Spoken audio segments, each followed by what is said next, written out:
बिस्मिल्लाहिर्रहमानिर्रहीम। अस्सलाम वालेकुम नाज़रीन, आप देख रहे हैं सवाल। मैं हूं बैरिस्टर एहतिशाम अमीरुद्दीन। खबर ये है कि गैस बहरान ने एक दफ़ा फिर से सर उठा ली है और पंजाब और केपीके में सीएनजी स्टेशंस और नॉन एक्सपोर्ट इंडस्ट्री जो है उसको गैस सप्लाई बंद कर दी गई है। अब उसकी वजह से बेरोज़गारी भी होगी, इसमें कोई शक नहीं है। गैस की कमी की वजह से गैर एलानिया लोड शेडिंग भी शुरू हो गई है, उसकी वजह से अवाम बहुत ज़्यादा परेशान है, गर्मी की शिद्दत में क्योंकि इजाफा है।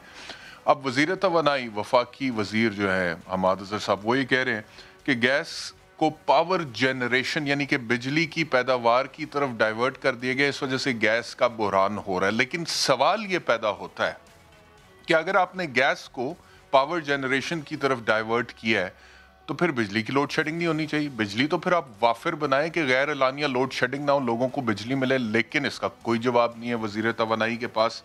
क्या उनकी पॉलिसी है, कुछ समझ नहीं आ रहा। कभी एक बात करते हैं, कभी दूसरी बात करते हैं। But in the mean while Azad Kashmir में इलेक्शन कैंपेन जारी है और पीटीआई और पीएमएलएन दोनों के जो लीडर्स हैं, जो टॉप लीडरशिप है, वो एक दूसरे के हवाले से बड़े सख्त बयान दे रहे हैं। पहले आपको सुनवाते हैं इमरान खान साहब ने क्या कहा, सुनिए।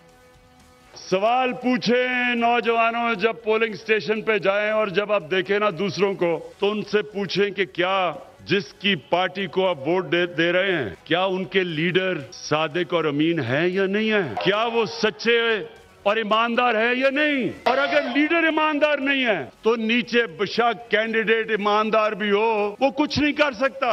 लेकिन अगर आपका लीडर ईमानदार है और कैंडिडेट 2 नंबर भी है, वो डरेगा कुछ करते हुए। उसे पता है कि वो ऊपर वाला पकड़ लेगा। अगर वो खुद पैसे नहीं बना रहा तो और किसी को भी नहीं पैसे बनाने देगा।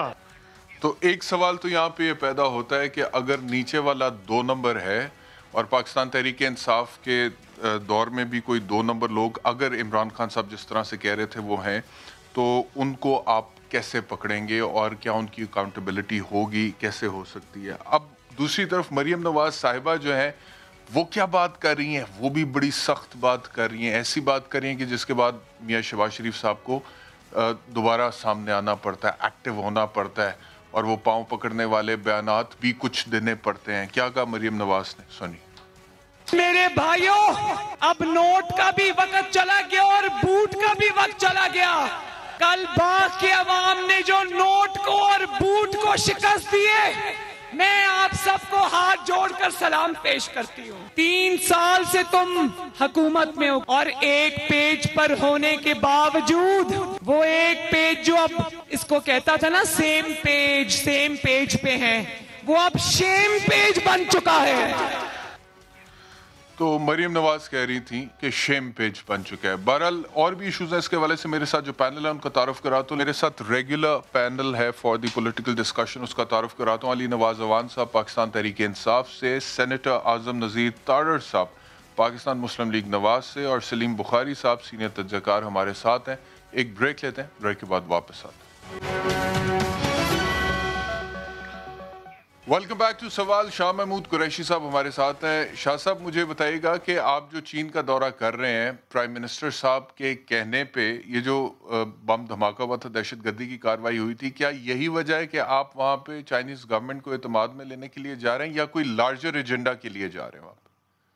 जी नहीं, मेरा चीन का दौरा पहले तय हो चुका था, जिसमें हमारे बायलैटरल इश्यूज हैं, हमारे सीपेक प्रोजेक्ट्स की गुफ्तगू होनी है, हमारे कुछ स्ट्रेटेजिक प्रोजेक्ट्स हैं जिस पे बात होनी है, और उसके ऊपर ये एक वाकया, अफसोसनाक वाकया भी रूनुमा हुआ, तो इस पर भी मैं उन्हें एतमाद में लूंगा। और अफगानिस्तान की जो सूरत हाल है, इस हवाले से भी क्या वहाँ पे डिस्कशन होगी? क्योंकि जिस तरह से हम देख रहे हैं अशरफ गनी साहब की तरफ से इल्ज़ामात आए हैं पाकिस्तानी एयरफोर्स के ख़िलाफ़ भी, और उन्होंने ये भी कहा है कि जंगजुओं का एक ग्रुप पाकिस्तान की सरजमीन से अफगानिस्तान में दाखिल हुआ है। तो इसको किस तरह से आप काउंटर करेंगे बिफोर द इंटरनेशनल कम्युनिटी? पहली बात तो ये है कि इंटरनेशनल कम्युनिटी बहुत समझदार है और वो अशरफ गनी के इन बयानात को कोई अहमियत नहीं दे रही।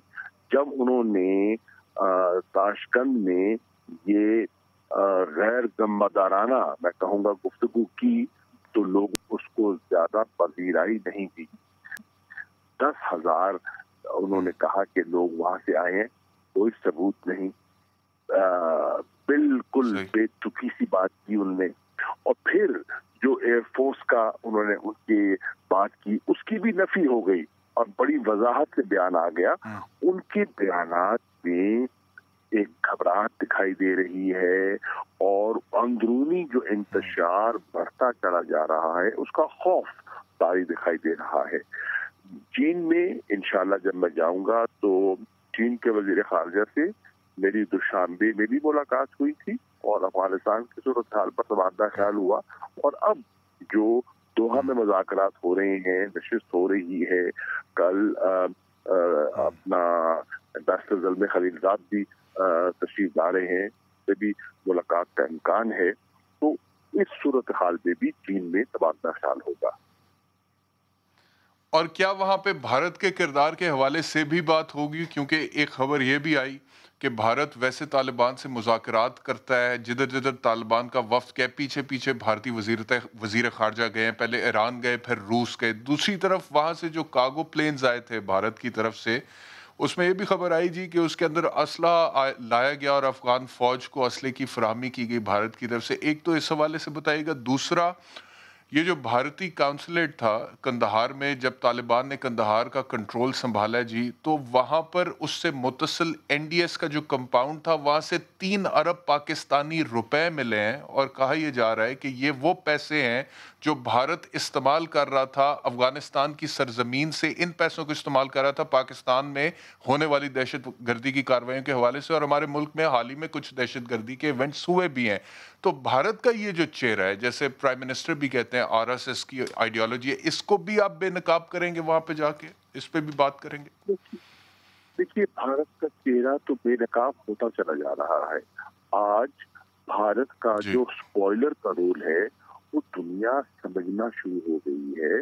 और भारत, अफसोसनाक बात ये है, जो इंटरनेशनल एजेंडा है पीस और स्टेबिलिटी का, अमन और इस्तेहकाम का, उस पर वो ज़र्ब लगा रहा है अपनी कार्रवाइयों से। सिर्फ पाकिस्तान को नीचा दिखाने के लिए वो अफगान अवाम का नुकसान कर रहा है, वहाँ के अमन में खलल डाल रहा है। और कल आपने DGISPR का बयान भी सुना कि हमें ऐसी बात भी हैं, खदशात भी हैं कि जो वो स्लीपर सेल्स हैं उनको एक्टिवेट करके पाकिस्तान के अंदर ऐसे वाक़यात रूनुमा करना चाहेंगे जिससे कि यहाँ अदम इस्तेहकाम पैदा हो। तो भारत का किरदार किसी से ढका छुपा नहीं है।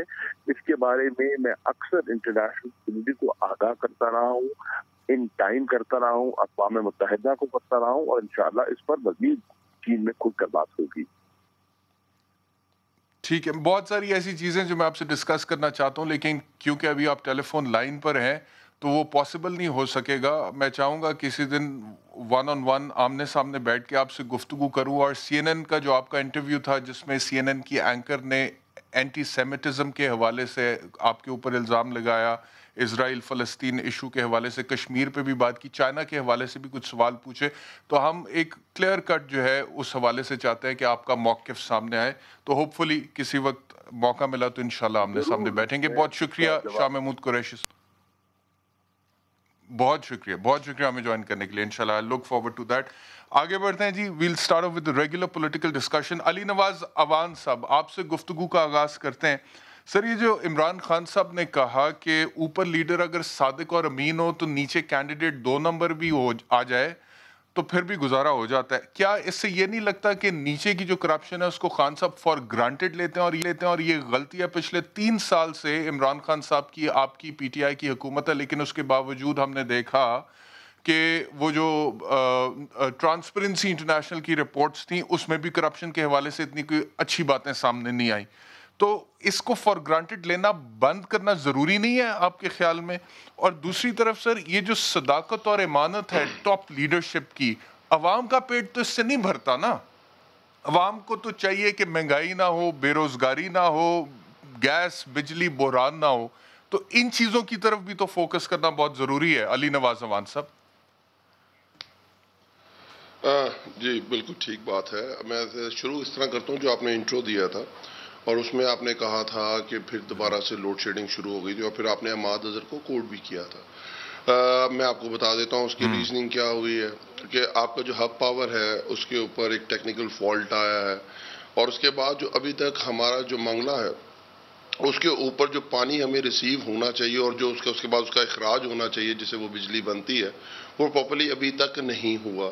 کلائمیٹل چینجز ہیں وہ آپ کے سامنے ہیں، جس کی وجہ سے ہمیں 3.5 یا 3.2% جو لوکل کنزمپشن کی گیس ہے وہ ہمیں شفٹ کرنی پڑی ہے پاور جنریشن کے اوپر، پر بہت ٹیمپریری فیز ہے۔ انشاءاللہ تعالیٰ ود ان فیو ڈیز انشاءاللہ تعالیٰ ڈیورنگ عید یہ مسئلہ سالو ہو جائے گا، اور یہ ہوتا رہتا ہے پوری دنیا میں ہوتا ہے، اس نہ کہ صرف پاکستان میں ہوتا ہے، ٹیکنیکل فالٹس آ جاتے ہیں، وہ انسان کے اپنے ہاتھ میں ہوتے نہیں۔ دوسری آپ نے بالکل ٹھیک بات کی ہے کہ لوگوں کا جو مسئلہ ہے وہ غربت ہے، مہنگائی ہے، لوگوں کا مسئلہ ہے، پر دیکھیں ہم اس 70 سال میں اس طرح تو زندگی گزارتے آ رہے ہیں نا، اب ہم نے اس میں سے نکلنا ہے۔ لوگوں کا مسئلہ کس طرح حل ہو سکتا ہے؟ لوگوں کا مسئلہ اس طرح حل ہو سکتا ہے کہ اکانومی کا پہیہ چلے، لوگوں کا مسئلہ اس طرح حل سکتا ہے کہ لوگوں کو نوکریاں ملیں۔ دو طریقے ہوتے ہیں، یا تو آپ ایک جو کمیونزم میں ہوتا ہے کہ آپ سب کو برابر ڈکلیئر کر کے ہر ایک کی سیلری فکس کر کے آپ ان کو دینے دیں اور سارا کنٹرول نظام ہو جائے، اور ایک جو ہمارا سسٹم ہے جس کے اندر ایک طریقہ یہ ہے کہ آپ لوگوں کی آمدنی بڑھا دیں۔ جب ہماری گورنمنٹ آئی تھی اس وقت 1,80,000 پر کیپیٹا انکم تھا، آج الحمدللہ 2.5 لاکھ روپیہ پر کیپیٹا انکم ہے۔ جس وقت ہماری گورنمنٹ آئی تھی اس وقت پاکستان ڈیفالٹ ہونے والا تھا، کیونکہ آپ نے پرفارمنس کی بات کی، اس پہ فوکس ہونے کی بات کی، تو میں بتا رہا ہوں آج الحمدللہ ہم نہیں کہہ رہے، پوری دنیا کے جریدے کہہ رہے ہیں، اکانومسٹ کہہ رہا ہے، فوربس کہہ رہا ہے، بلومبرگ کہہ رہا ہے کہ پاکستان کی جو گروتھ ہے وہ 4.5% ہے، اور اس سے آگے بڑھ کے فوربس یہ کہتا ہے کہ انڈیا اور ہندوستان کو پاکستان سے، امریکہ اور ہندوستان کو پاکستان سے سیکھنا چاہیے کہ کس طرح اس نے وی شیپ ریوائول کیا ہے ڈیورنگ کووڈ، کس طرح وبا سے بھی بچا اور کس طرح اپنی اکانومی کو بھی ریوائیو کیا۔ ورلڈ بینک یہ کہتا ہے کہ پاکستان ان 5 ملکوں کے اندر چوتھے نمبر پہ ہے جس نے اپنا جو اسٹیمولس پیکج ہے وہ 1 کروڑ سے زیادہ لوگوں تک پہنچایا ہے۔ پاکستان میں 9 کروڑ لوگ مستفید ہوئے ہیں 244 ارب روپے میں، اور 244 ارب ان کی دہلیز پہ ان کو ملا، ہر تیسرے 3 میں سے 1 گھر کو وہ اسٹیمولس پیکج پہنچا۔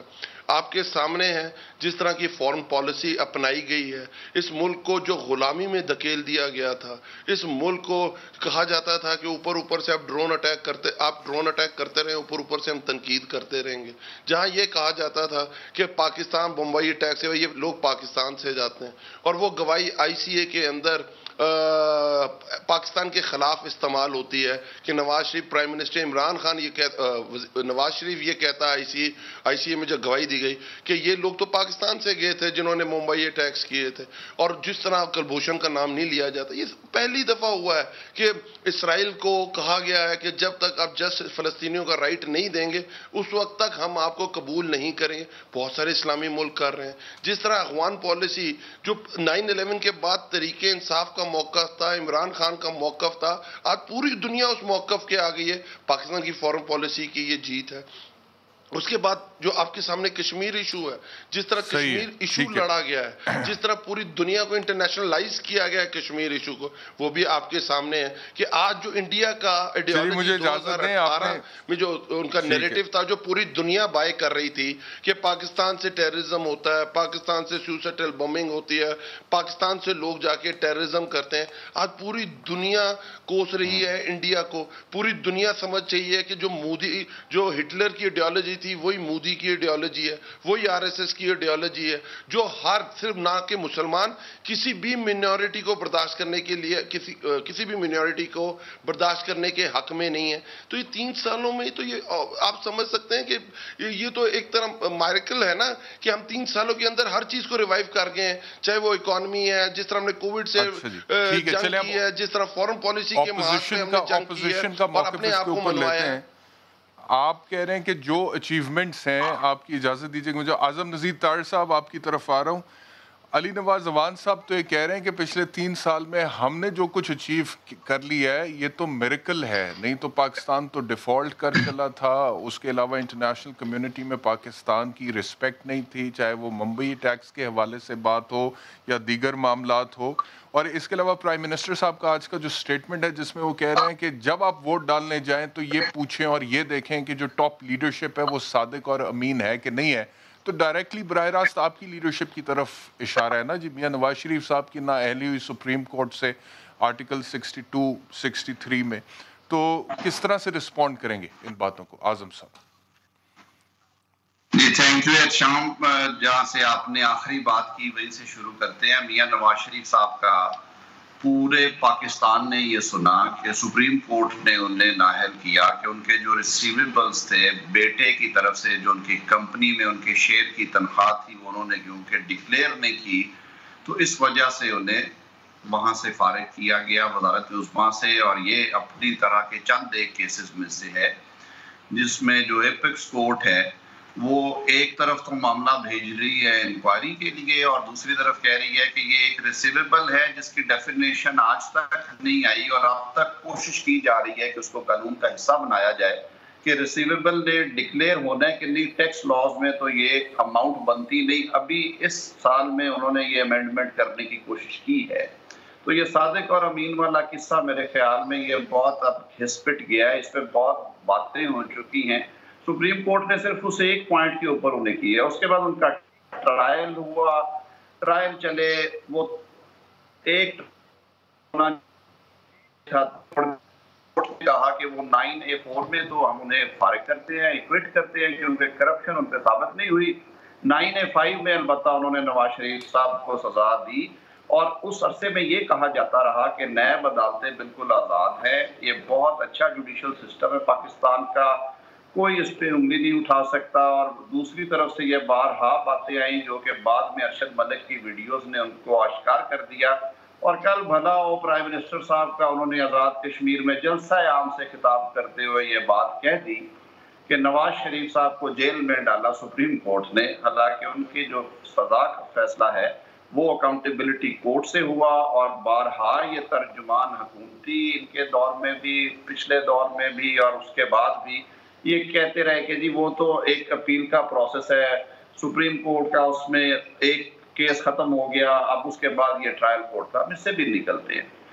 بھائی ہیں ہمارے علی نواز اعوان صاحب, بڑی اچھی انہوں نے گفتگو کی, اور مجھے ایک لمحے کے لیے لگا کہ میں واقعی ریاست مدینہ کا شہری ہوں جہاں پہ حق اور انصاف کے چرچے ہو رہے ہیں, جہاں پہ جرم ہونا بند ہو گئے ہیں, جہاں پہ اب اغوا نہیں ہوتے, جہاں پہ اب کرپشن کے کیسز جو ہیں وہ بالکل 0% پہ چلے گئے ہیں, دودھ کی نہریں بہہ رہی ہیں, ہر کسی کو گھر بیٹھے سارا کچھ مل رہا ہے, اور عوام بڑی سکون ہے.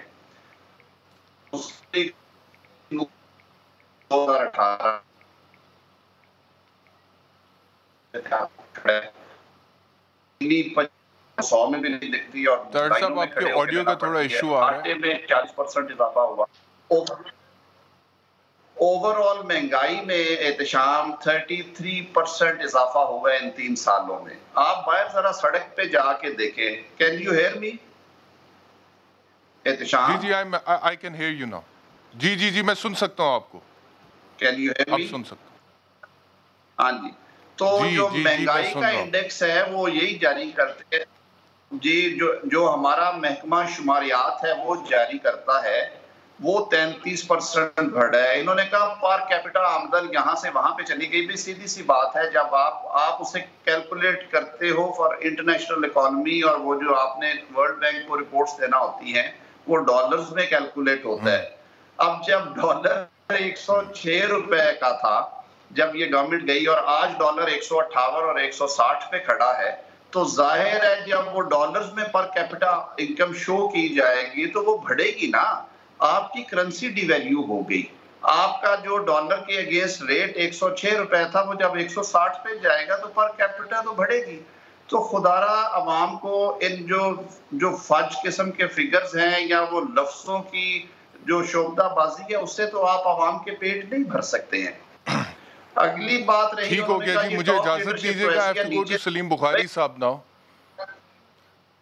I'll come back to you اعظم صاحب. میں واپس آتا ہوں آپ کی طرف. سلیم بخاری صاحب یہ فرمائیے گا, ایک تو یہ علی نواز اعوان صاحب نے جو کہا کہ جتنی بھی اپنی اچیومنٹس گنوائی ہیں انہوں نے وہ ایک طرف ہے, دوسری طرف اعظم نذیر تارڑ صاحب کی کرٹیک ہے ان کی 3 سال کی پرفارمنس کے اوپر. ایک تو اس کے اوپر اپنی رائے دے دیجئے. دوسرا یہ ایک سوال آپ سے جو پوچھنا ضروری ہے، یہ کشمیر میں جو الیکشن کیمپین چل رہی ہے اس میں بہت زیادہ ایک دوسرے کے اوپر سخت جملے کہے جا رہے ہیں، اور خاص طور پہ مریم نواز صاحبہ کے حوالے سے تو میں نے دیکھا ہے وزیر اعظم کو انہوں نے کشمیر فروش بھی کہا. انہوں نے کہا کہ آرٹیکل 370 ریووک ہوا وہاں پہ ہندوستان نے مقبوضہ کشمیر میں تو عمران خان کی رضامندی سے ہوا، میرے پاس انفارمیشن ہے، یہ مریم نواز صاحبہ نے کہا. تو کیا یہ صحیح طرز سیاست ہے وہاں پہ جو کہ فالو ہو رہا ہے پولیٹکس کے لیے، یا پھر آزاد کشمیر کے جو اصل ریل ایشوز ہیں، لوگوں کو وہاں پہ تعلیم، صحت، سہولیات چاہیے، آپ ان کو ایڈریس کریں اور ان کے حوالے سے بات کریں؟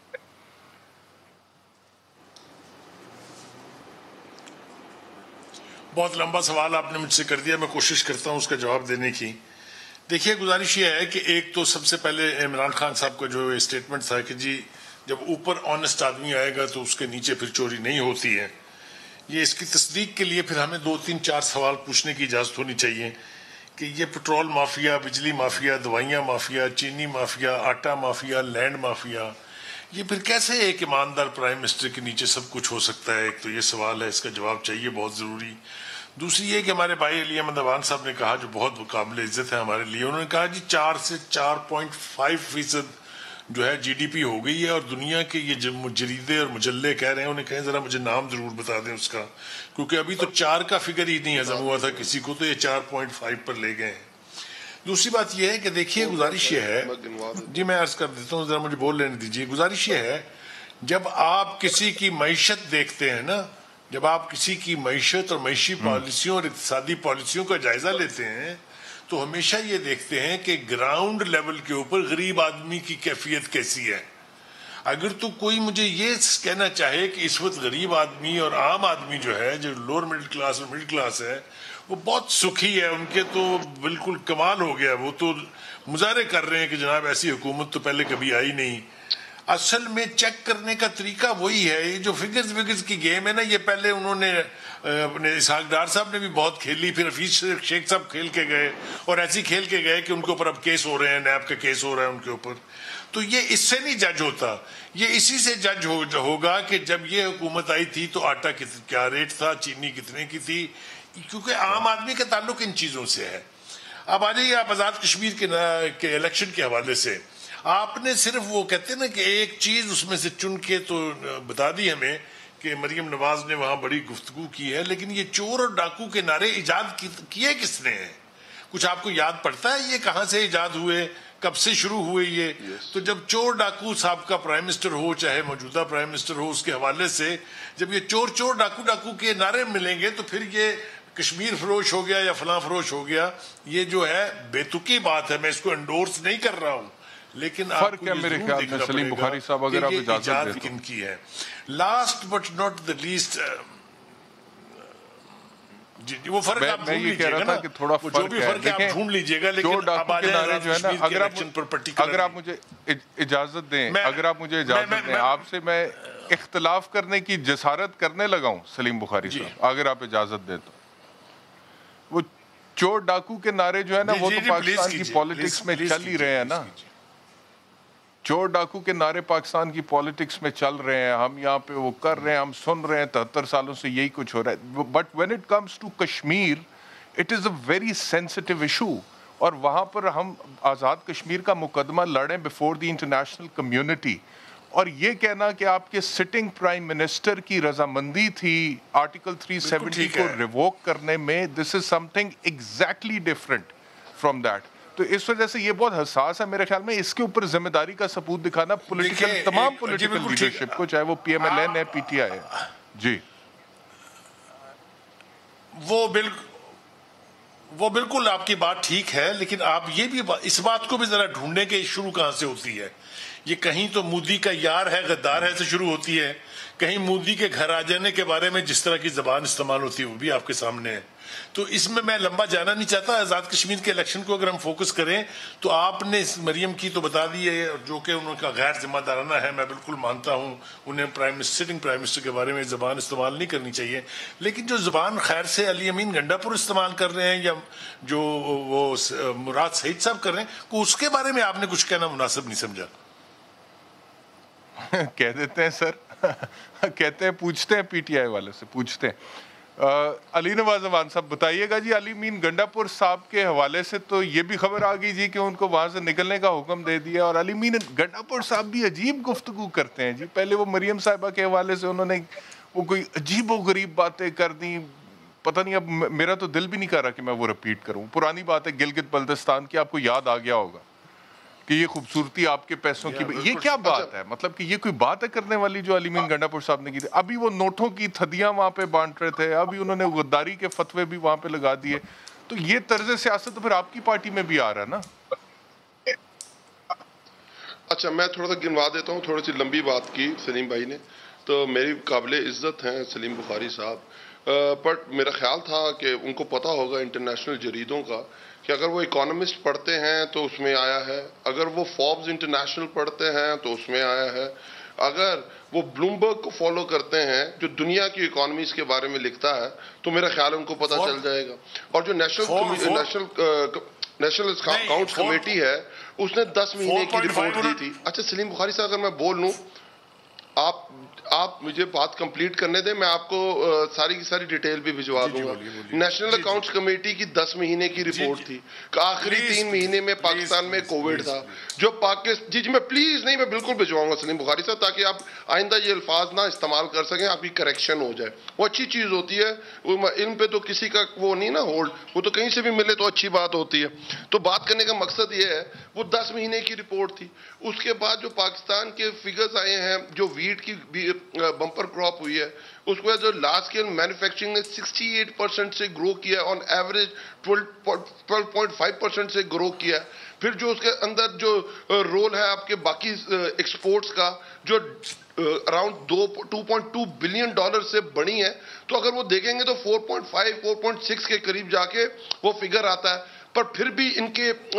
اس کے لیے اطمینان کے لیے اگست کے اینڈ میں سپٹمبر کے شروع میں نیشنل اکاؤنٹ کمیٹی دوبارہ بیٹھے گی اور اس کے اوپر پراپر ریزلٹس دے گی دوسری بات انہوں نے کی چوری کے اگر آپ اجازت دیں تو بخاری صاحب ریسپونڈ کرنا چاہ رہے ہیں میں نے بریک پہ جانا ہے 1 منٹ میں ان کا ریسپونس لے لوں پلیز آپ اجازت دیں دیکھیں میں فون لائن پہ مجھے بات پوری کر لینے دیجئے پوری بات کر لیجئے سلیم بخاری صاحب محترم ہیں بڑے ہیں ہمارے پر وہ ایج فیکٹر ہے شاید وہ یہ بھول گئے کہ میں پیڑ پھاڑ دوں گا یہ سرے محل میں لاڑکانہ گھماؤں گا یہ علی بابا 40 چور یہ کتے گوروں کے نہلاتے تھے رانا ثناء اللہ کہتے تھے دھرنے میں جو خواتین آتی تھی رانا ثناء اللہ جو خواتین کے بارے میں جو الٹا نون لیگ کی خواتین کے بارے میں باتیں کرتے تھے جو طلال چودھری باتیں کرتے تھے جو جاوید لطیف پاکستان نہ کھپے کے نعرے لگاتے تھے مجھے تو حیران کن ہے بٹ اس بات سے میں آپ سے احتشام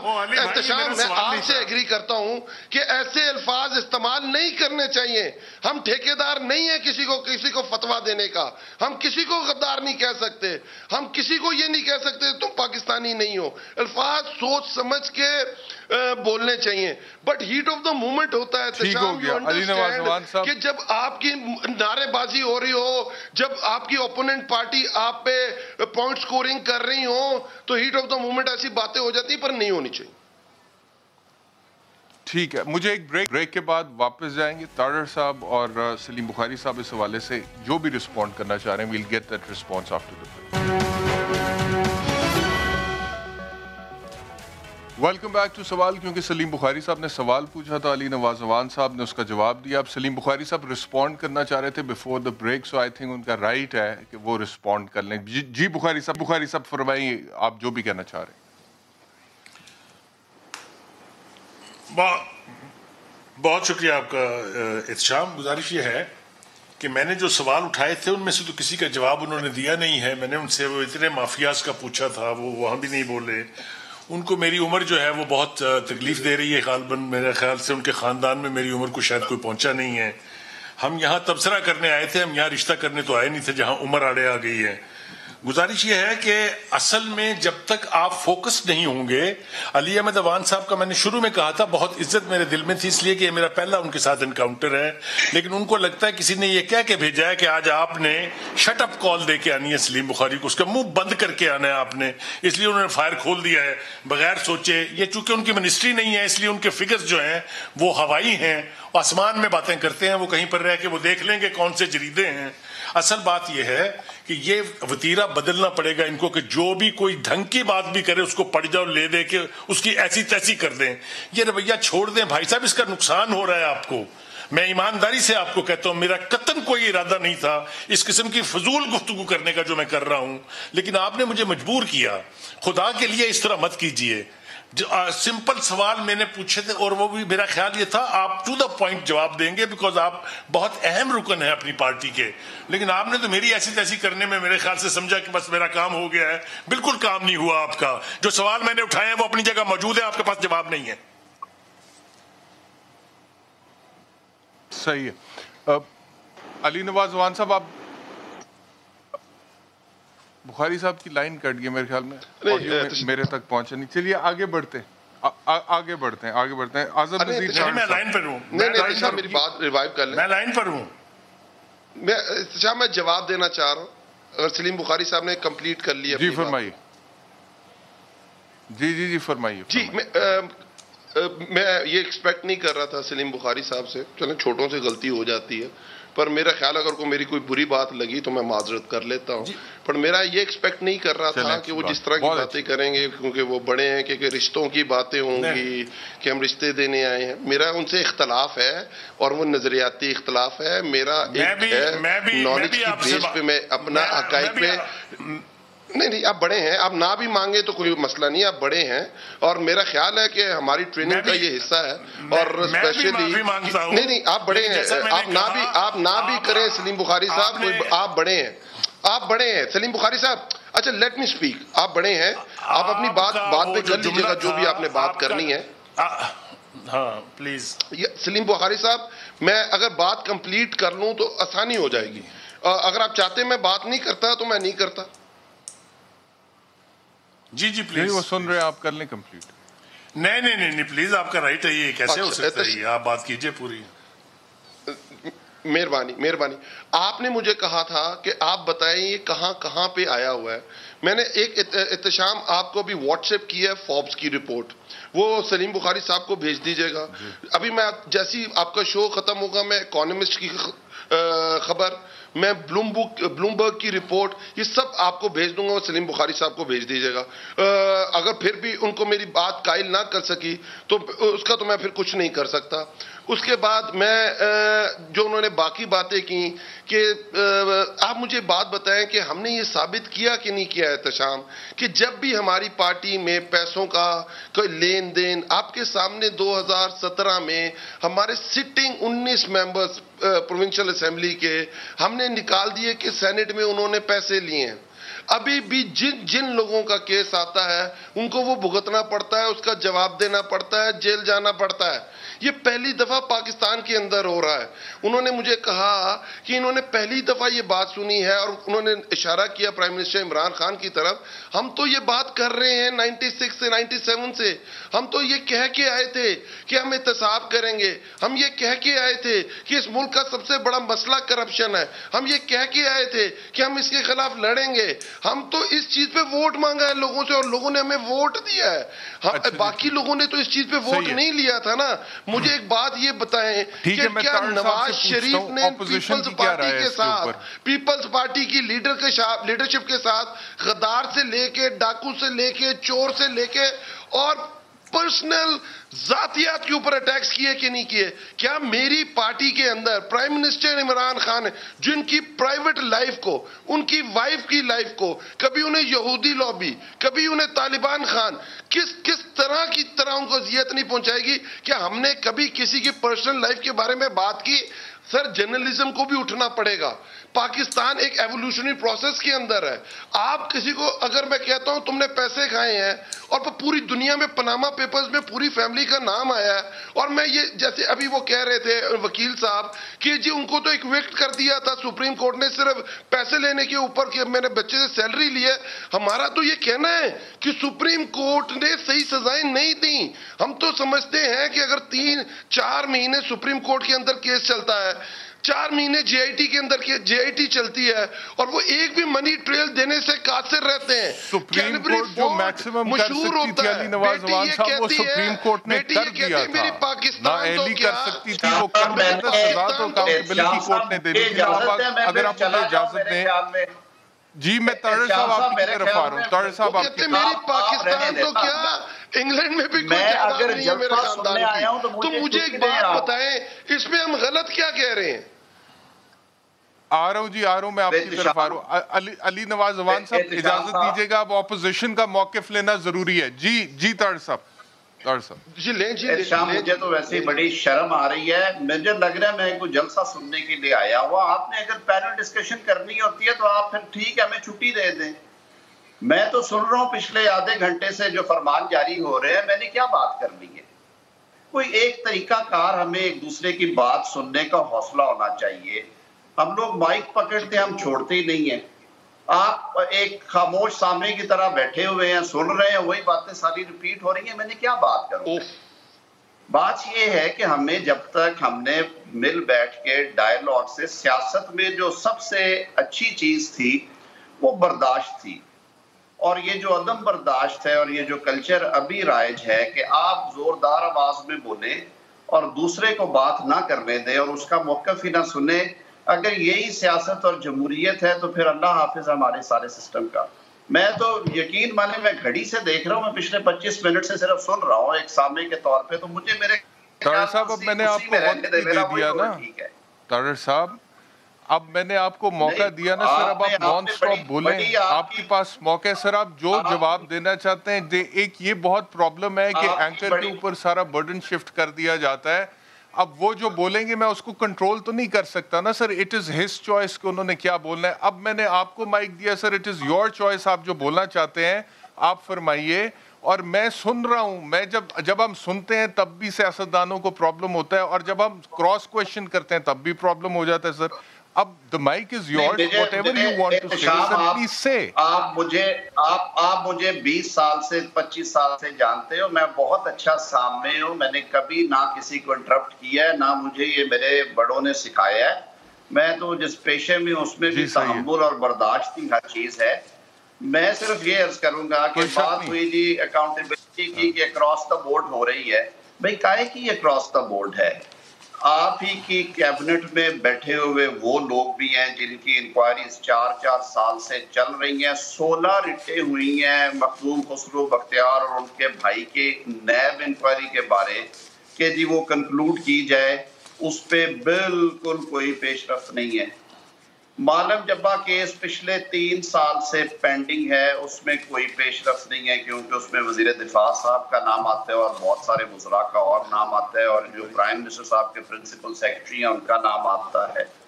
BRT पेशावर की फाइलें उसी तरह ठंडे फ्रीजर में पड़ी हुई हैं, उनको कोई हाथ नहीं लगाता क्योंकि उसमें वजीर आला जो खैबर पख्तूनख्वा है उनका नाम आता है। BRT का केस डिसाइड कर दिया सुप्रीम कोर्ट ने।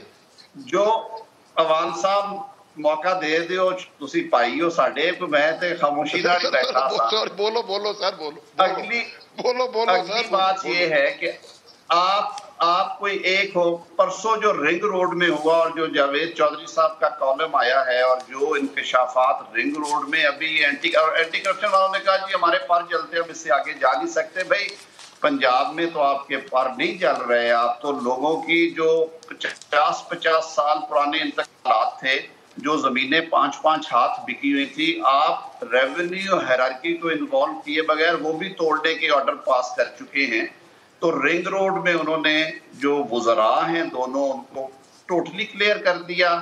ये कह दिया कि हाँ उनके कोई मरासम तो थे और टेलीफोनिक राब्ते बहुत ज़्यादा हैं, लेकिन क्योंकि अथॉरिटी एक्सरसाइज कमिश्नर ने की है तो उसको बकरा बना दिया है।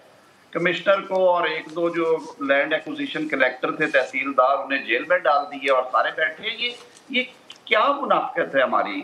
बाकी रही बात, मैं बुखारी साहब से एग्री करता हूँ, इकॉनमी के दावे देखें। एहतशाम में एक बात बहुत जो मैं वाज़ेह बात करना चाह रहा हूँ, कहते हैं जी आपका जीडीपी ऊपर चला गया। जीडीपी का जरा साइज तो मुलाहिजा फरमाएं, परसेंटेज से क्या फर्क पड़ेगा जब जीडीपी का टोटल साइज जो है वो 16% श्रिंक कर गया है। ग्रोथ रेट ऊपर जाए, साइज श्रिंक कर जाए। आप कहते हैं कि जी मेरे पास 5,000 रुपया था और उसमें ग्रोथ हो रही थी, वो 5200-5300 पे चला गया, वो इतने पे चला गया। जब आपका वो 5,000 का हुजम कम होके 4 या पौने 4,000 पे आ गया, तो फिर अब उसमें ग्रोथ अगर हो रही है तो उसका ग्रोथ का क्या। और ये सारी बातें फ्लोर ऑफ द हाउस पे डिस्कस हुई, जब बजट हमारे यहाँ सेनेट पे डिस्कस हुआ है। कौमी असेंबली में तो अनफॉर्चुनेटली जिस खूबसूरती के साथ बजट डिस्कस हुआ था वो सारी कौम ने देखा। एनीवे, मैं निकल तो इस बात से, मेरे ख्याल में हमें दावे करने से पहले उनकी जो बुनियाद होती है वो उस पर बात जरूर करनी चाहिए। अभी कहा गया कि जी देखे कितने अच्छे इशारे हैं कि बम्पर क्रॉप हुई है गंदम की। आपने देखा है शाम के ठीक 15 रोज बाद जब ये कटाइयाँ खत्म हुई हैं, आज तक कभी जून में गंदम खरीदने के ऑर्डर नहीं दिए गए और इस साल वो भी दे लिए गए। वो कौन सी बम्पर क्रॉप थी जो कि 1900 रुपए में कीमत भी उसमें जंप कर गई और उसके बावजूद इंपोर्ट करने हम जा रहे हैं। ठीक हो गया तारिक साहब, आई होप कि आपको कोई गिला नहीं होगा, बिकॉज आपको भी नॉन स्टॉप टाइम मिला है, आपका मौक़िफ़ आ गया। लेकिन मेरे पास वक्त बिल्कुल अब ख़त्म हो गया। तो मेहमानों की तशरीफ़ आवरी का बहुत बहुत शुक्रिया। इंशाल्लाह आपसे दोबारा मुलाकात होगी। अपना ख्याल रखिए।